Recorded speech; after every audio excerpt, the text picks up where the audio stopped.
스스로 읽는 성경, 오늘은 신명기 16장부터 같이 읽어보도록 하겠습니다.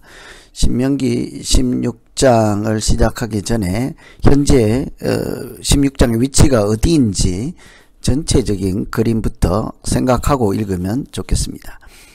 신명기 12장부터 26장을 흔히 신명기 법전이라고 해요.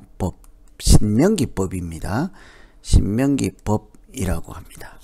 그런데 구체적인 내용보다 큰 틀에서 이렇게 신명기 법전이 있고 앞에 보면 출애굽기 20장과 신명기 5장에 공통으로 등장하는 것이 10계명이 있죠. 그러면 10계명이 있으면 그거에 대한 구체적인 내용으로서 법전이 나오는 것이 일반적인데 5장에 있고 12장이니까 한참 있다가 등장하지 않습니까? 그런데 우리가 여기서 꼭 하나 알아야 될 것이 10장입니다. 신명기 10장에 두 번째 돌판을 봤죠. 두 번째 돌판을 봤는데 그것이 10계명이지 않겠습니까? 그러니까 실제로 그러면 10계명이 두 번 나오죠. 10계명, 10계명. 처음 10계명을 받았으나 그들이 우상을 숭배하고 송아지를 숭배하는 것으로 언약이 파기된 상태였습니다. 하나님께서 그들에게 다시 10계명을 주었다. 이것이 10장이죠. 그러니 여기 있는 것처럼 10장에 있는 10계명을 다시 언약 관계를 회복한 사람들에게 그 10계명에 대한 구체적 내용으로서 법규를 주는 것이 신명기 법전이다 라고 하면 되겠죠. 그래서 10장에 10계명이 나오고 12장부터 26장까지 법이 나오죠. 사실은 이것은 하나입니다. 이거에 대한 구체적인 내용이라고는 할 수는 있는데 한계로 볼 수 있죠. 그래서 이 전체적인 성격은 무엇이냐? 우리에게 무거운 짐, 법이라고 하는 것이 좀 이렇게 엄숙하고 지켜야 되고 부담이고 짐이다라고 할 수 있는데 사실은 그 차원을 넘어서 이것은 하나님과 언약의 증거다. 그래서 10계명을 증거판이라고 하지 않습니까? 하나님이 하나님이시고 우리가 하나님의 자녀라는 증거판에 새겨진 문구들인 거예요. 그러니 하나님 백성이라고 증명서를 써준 것과 같다라고도 할 수 있는 거죠. 그 하나님의 백성으로서 당연히 마땅히 행할 바가 무엇인가에 대한 말씀이죠. 이런 큰 틀을 읽으시고 아시고 오늘 계속해서 신명기 법전 12장 26장까지 내용을 살펴보겠습니다. 16장은 6월절, 77절, 초막절 처음 듣는 분 안 계실 거예요. 이미 출애굽기에 다 나왔던 내용이고 앞에 나왔던 말씀이죠. 그런데 6월절, 77절, 초막절 이렇게 다시 언급한 것은 그 약속의 땅에 들어간 사람들에게 아주 중요하게 생각하는 것이 가서 예배를 어떻게 드려라 이지 않겠습니까? 그냥 그 땅에 가서 예배를 드려라. 하나님의 자녀와 하나님의 백성인 증거가 무엇이겠습니까? 여러분 주일에 교회 잘 갔습니까? 그것이 하나님의 자녀라는 증거입니다. 주일에 여러분 교회를 가지 않고 다른 데로 자꾸 가십니까? 잘 생각하셔야 되겠죠. 매일 새벽기도 나와서 제사 드리는 분, 예배 드리고 기도하는 분은 말할 것도 없지만 최소한 주일에 예배당을 꼭 찾아서 거룩한 날 구별된 날로 보낸다 하는 것이 하나님의 자녀들의 증거예요. 무엇으로 내가 하나님의 자녀인 것을 증명하겠습니까? 증거를 내세우겠습니까? 그것이 6월절, 77절, 초막절이죠.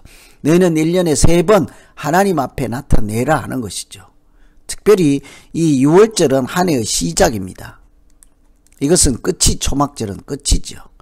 처음과 끝에 일주일씩 시간을 구별하여서 너희가 하나님의 자녀인 것을 세상 사람들도 보고 알게 하고 하나님께서 하나님 되심과 하나님이 구원해 주시고 은혜로 인도하시고 함께 하시는 것을 기억하며 사는 모습, 그것이 하나님의 자녀라는 증거이죠.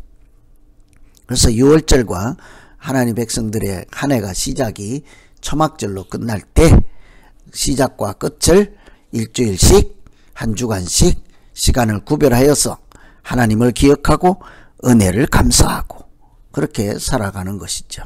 그래서 우리가 신년 초에 특별 새벽 기도를 하고 또 연말에 성탄절이 있어서 예수 그리스도 오심을 대강절 절기를 통해서 또 우리 자신들을 돌아보는 이런 것이 유월절 초막절과 연결해서 이해할 수 있는 부분이죠.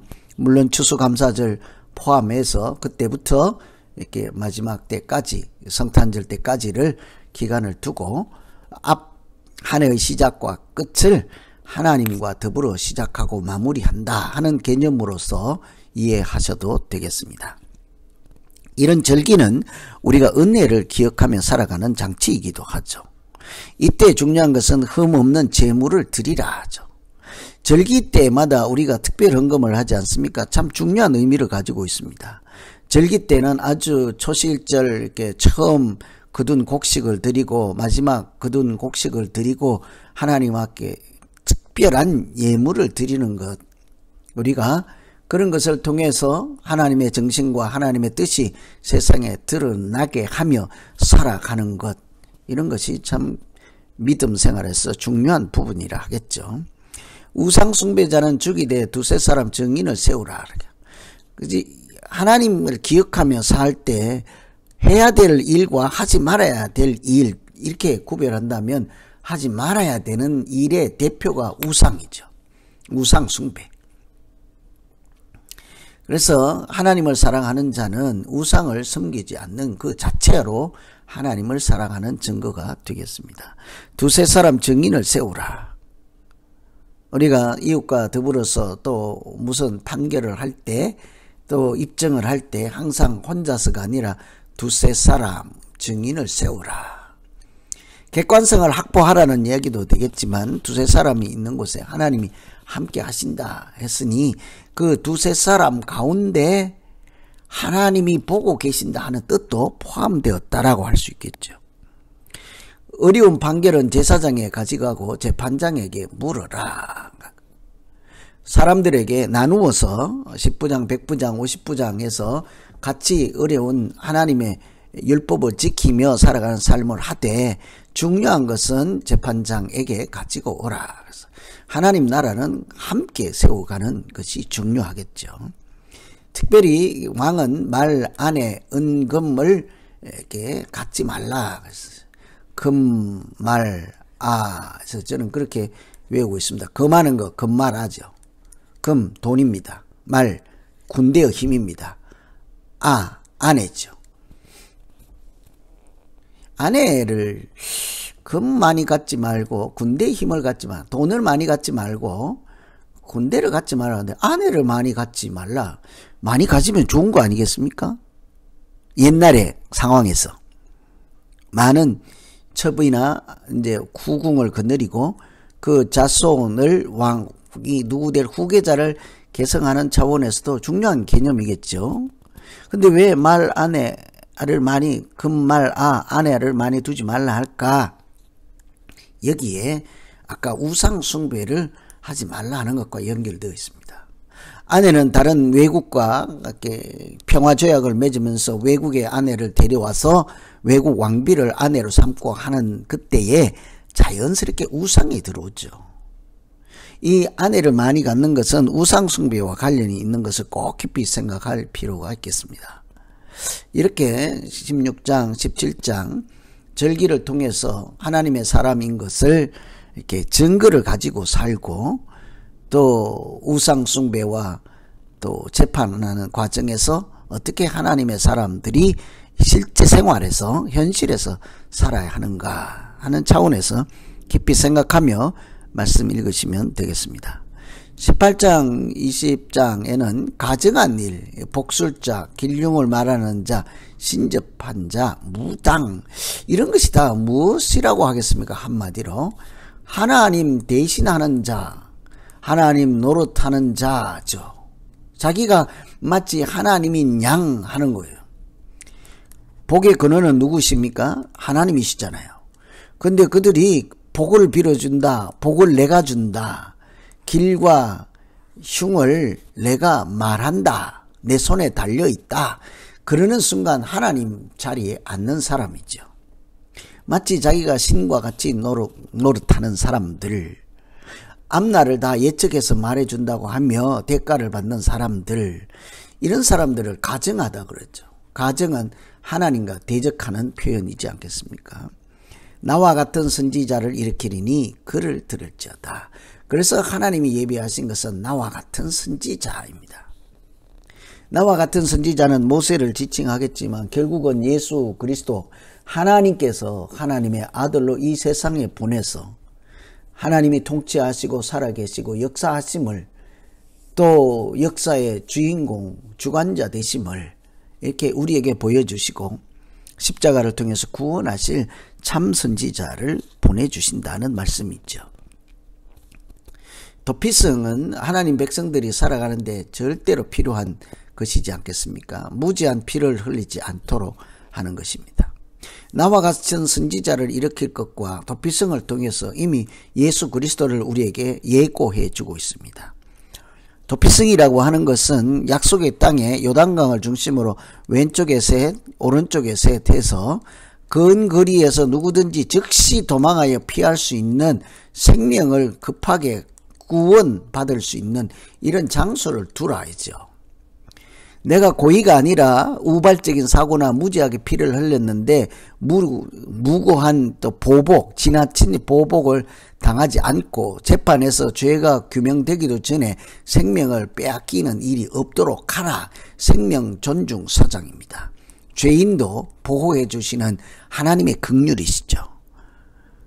그 나아가서 십자가는 죄인까지 용서하시는 하나님의 긍휼이지 않겠습니까? 도피성은 예수 그리스도를 미리 보여주는 제도입니다. 뿐만 아니라 하나님의 백성들이 어떻게 살아야 하는지를 잘 보여주는 그리스도인, 믿는 자, 마치 도피성과 같은 예수 그리스도를 닮아가는 사람이면 도피성같이 사는 사람입니다. 아무리 죄를 짓거나 흠이 있고 실수가 있는 사람일지라도 예수 믿는 사람들에게 오면 용서함 받고 죄인이 아니라 하나님 앞에 회개하고 돌아서 다시 하나님의 백성 자녀로 살아갈 수 있는 길을 열어갈 수 있도록 돕는 자들이 예수 믿는 사람들이지 않겠습니까?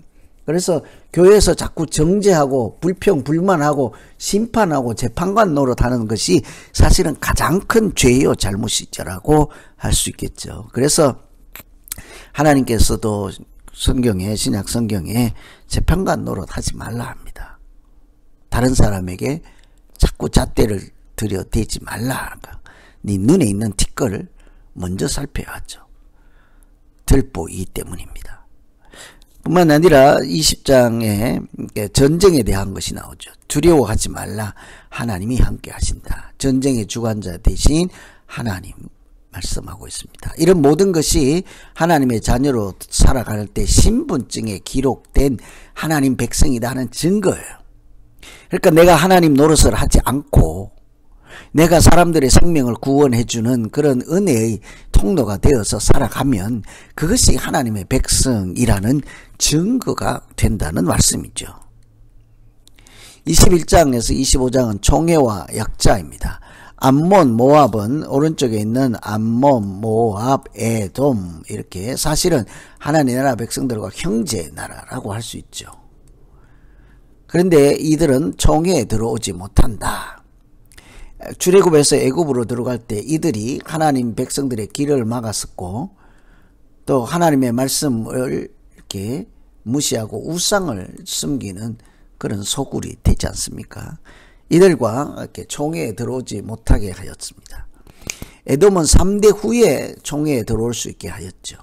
그래서 이들은 앞으로 이스라엘 하나님의 백성들이 우상을 숭배하도록 유혹하는 데 쓰인, 유혹하는, 타락하게 만드는 그런 사람들의 대표적인 사람들이라 할 수 있겠습니다. 이혼 증서를 써주라. 결혼한 직후에는 군대도 면제해주라.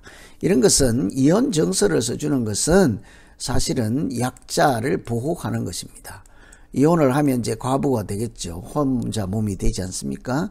그런데 이 사람이 이혼 정서가 없으면 다시 결혼해서 새 삶을 출발할 수가 없는 거죠. 보호하는 차원에서 준 하나의 장치라고 하시면 되겠습니다. 결혼한 직후에 군대를 면제하라. 가정을 꾸리고 자녀를 생산하고 하나님의 은혜를 누릴 시간을 주는 것이죠. 참 하나님의 말씀이 얼마나 세밀한지 잘 알 수 있죠. 이런 것을 보면 하나님은 사랑의 하나님이라, 하나님은 사랑이시라, 조금도 틀리지 않다는 것을 알 수 있습니다. 특별히 객과 고아를, 송사를 억울하게 하지 말라. 항상 억울한 일을 당하는 사람들이 이들이지 않겠습니까? 나그네, 고아, 돕는 사람 없고 나그네니까 다수도 아니고 늘 소수입니다. 늘 당할 수밖에 없는 그런 입장에 서 있는 사람들이죠. 고아라고 하는 것은 아버지, 어머니가 보호장치가 없다는 얘기예요. 자기 혼자 세상을 헤쳐나가야 되는 이런 사람들, 왜 하나님이 억울하게 하지 말라 하겠습니까? 하나님은 이들의 아버지시라 하였습니다. 그러니 사랑하는 자녀들이 여전히 하나님의 어떤 형편일지라도 여전히 하나님의 자녀로 살아갈 수 있도록 그들의 송사를 억울하게 하지 말라 하는 것이죠. 이제 마지막에 12장부터 26장 있는 율법, 십계명에 대한 자세한 설명, 또 이것이 하나님 백성이라고 하는 증거, 이런 것 중에 마지막이 첫 열배와 11조죠. 가장 먼저는 예배에 대한 말씀이 나왔습니다. 마지막에 뭡니까? 다시 예배에 대한 말씀이에요. 한마디로 하면 하나님의 백성들은 예배 드리는 자입니다. 하나님을 섬기는 자이죠. 그런데 물질이 있는 곳에 마음이 있다 하였습니다. 하나님을 섬길 때 어떻게 해요? 반드시 제사에는 제물이 있어야 하죠. 예배에도 예물이 있어야 되는 것입니다. 그러니까 자기가 하나님의 것을 하나님께 돌려드리는 11조, 첫 열매, 하나님의 것을 인정하는 대표적인 행위이지 않겠습니까? 토지소산의 첫 열매 만물을 하나님께 드리라고 하죠. 젖과 꿀이 흐르는 땅을 주시기 때문이다. 이 땅을 주셨으니까 땅의 소산을 하나님께 드리라 하는 것이므로 땅의 주인은 주신 분입니다. 땅에서 얻는 소산도 그 땅의 주인이지 않겠습니까? 하나님께 드려라. 그래서 예물은 사실은 내 것을 하나님께 드리는 것이 아니라 하나님의 것을 다시 하나님께 돌려드리고 하나님의 것입니다. 하나님이 주인 되십니다. 라는 신앙 고백이 예물이요 11조라 할 수 있는 거예요. 제3년의 11조는 레위인과 고아 과부에게 주어서 배부르게 하라. 11조의 정신을 우리가 잘 알아볼 수 있습니다. 11조는 하나님이 스스로 배불리 잡숫고 드시고 보관하기 위한 것이 아니라 하나님의 백성들을 위해서 하나님이 은혜로 주시는 준비를 하겠습니다. 그래서 요즘 11조를 내야 됩니까? 말아야 됩니까? 교회에서 그런 논란이 있고 하죠. 잘났다고 하는 사람이 필요 없다고 할 수도 있습니다. 믿음 없는 사람이 필요 없다고 할 수도 있습니다. 11조는 당연히 해야 하는 것이죠. 이것은 믿음의 문제이기 때문입니다. 믿음의 표현이요.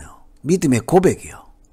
뿐만 아니라 이것은 그 약자들, 하나님이 사랑하는 백성들에게 하나님이 나누어 주시는 은혜의 한 조각이기 때문이죠.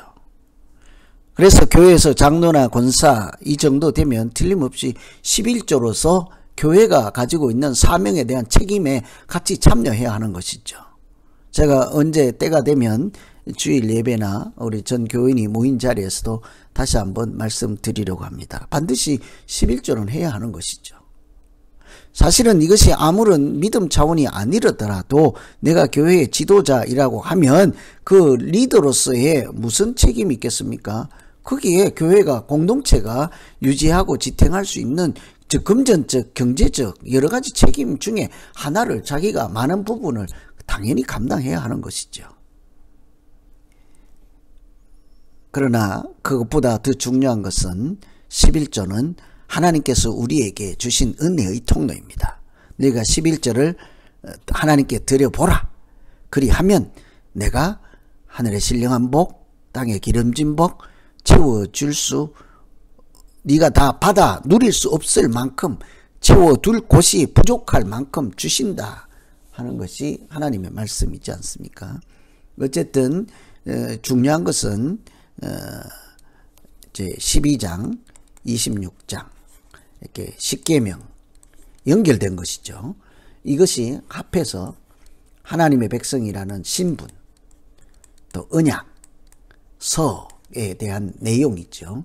그러나 이것은 증거이기도 합니다. 하나님의 자녀. 이것이 내가 하나님의 자녀로 살아가는 것. 그래서 처음부터 말씀드렸지만 예배에 대한 얘기가 나와요. 마지막에도 예배에 나와요. 그래서 11조 얘기가 나오지 않습니까? 이런 예배를 통해서 내가 하나님의 자녀요. 하나님은 나의 하나님이요 아버지 되심.